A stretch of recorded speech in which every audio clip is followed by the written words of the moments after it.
Take number 23. It's my 33rd birthday, so we're going to switch it up today. I'm going to give you my 33 favorite anime of all time. 33 is going to be Terror and Resonance.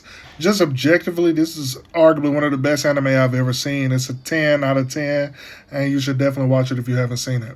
32 is going to be Steins Gate. Steins Gate is a 10 out of 10 anime as well and had a very interesting plot. Usually I can guess what's happening eventually, but I never really figured it out, even up to the end. 31 is Dororo. I love a good revenge story, and this is about as good as it gets, to be honest. I love the animation style as well. Number 30 is going to be Dagashikashi. Dagashikashi is actually one of the first slice of life anime I watched, and it has some really interesting candy facts. I thought it was a very nice little anime to watch. Number 29 is Kuroko no Basket. This anime was actually one of the ones that got me interested in sports anime. Number 28 is My Love Story. This is one of my favorite romance anime I've watched that doesn't have like your adult characters. I really like the tropes that they play with and kind of their evolution of their love story. Number 27 is Zatch Bell. This is one of them old school Toonami bangers. Love Momotos, the way they did the book and everything. Zatch is really funny. This was a hilarious anime. Number 26 is Ascendance of a Bookworm. She is isekai'd into a world where there are no books available for like the general population, and she's trying to make that so. I really enjoyed this isekai, and it was very original. Number 25 is The 12 Kingdoms. You would be hard-pressed to find a better isekai series.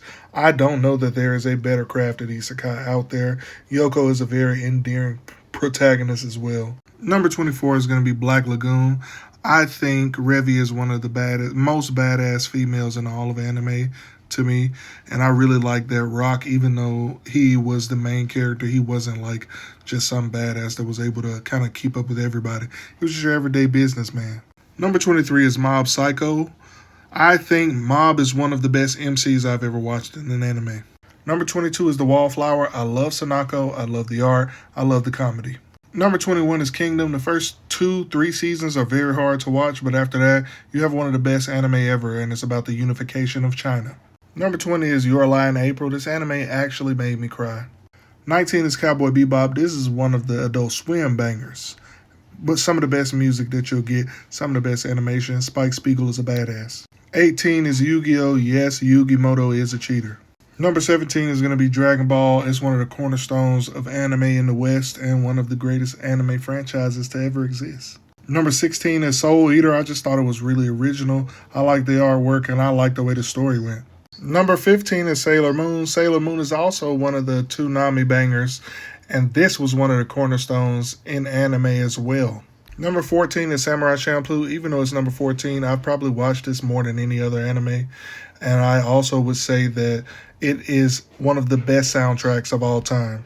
Some of the smoothest art I've seen as well. Number 13 is Afro Samurai.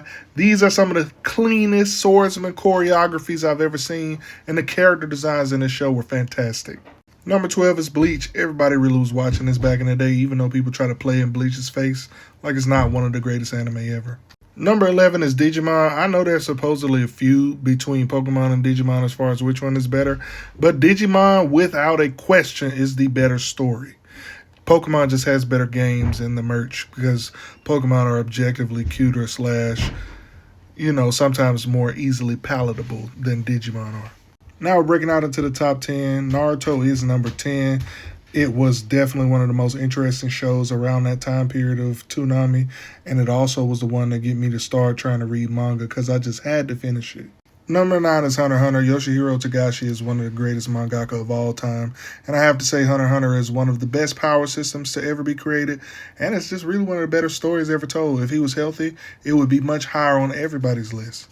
Number 8, Katekyo Hitman Reborn. This is one of those ones that I watched back in the YouTube days where you're watching multiple parts and they never line up.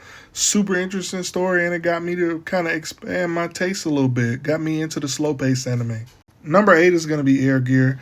I think it's one of the most original anime concepts that I've seen. They're battling on skates, they're racing, they're doing tricks, all for parts and supremacy over the skies. Number 6 is going to be One Piece. I fell in love with Luffy as soon as he jumped out the barrel. It's always been an interesting story. I like what the Straw Hats stand for, and I love how diverse the power system is. Number 5 is 86. It was beautifully crafted. I love what Vladilena Milize is doing by standing on her morals, and the 86 are just so endearing. Number 4 is Full Metal Alchemist Brotherhood. By far, it is one of the greatest stories in anime ever told, and objectively, most of the anime community agrees with that take.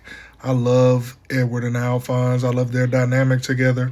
I love alchemy as a power system. Scar is by far one of my favorite villains, so there's just so much to love about Fullmetal Alchemist Brotherhood.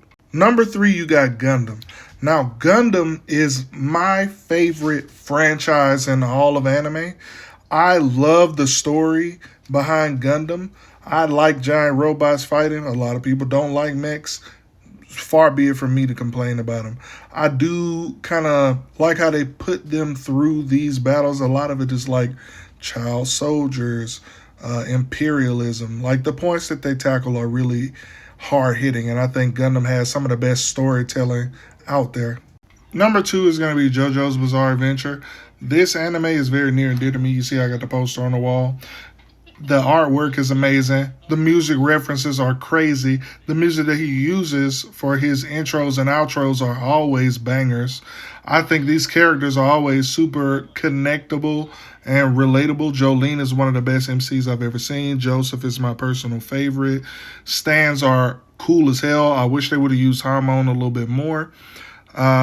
And honestly, I just can't think of anything to complain about with JoJo's Bizarre Adventure. This is also one of those non-predictable ones. If you think you know what's going to happen, you have fooled yourself. You're not going to know, and you're going to get whiplash every time you fall in love with a character.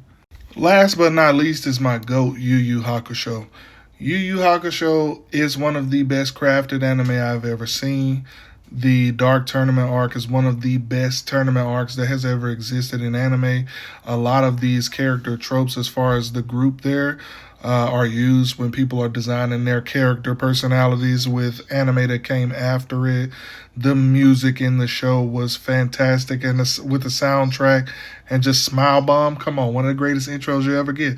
The outro isn't talked about enough either. I know this is a long-winded video. I hope you made it all the way to the end. If you made it all the way to the end, do you like any of these anime? What would you say is your favorite anime of all time? I appreciate you guys watching this, man, and I'm going to catch you guys in the next one. Peace out.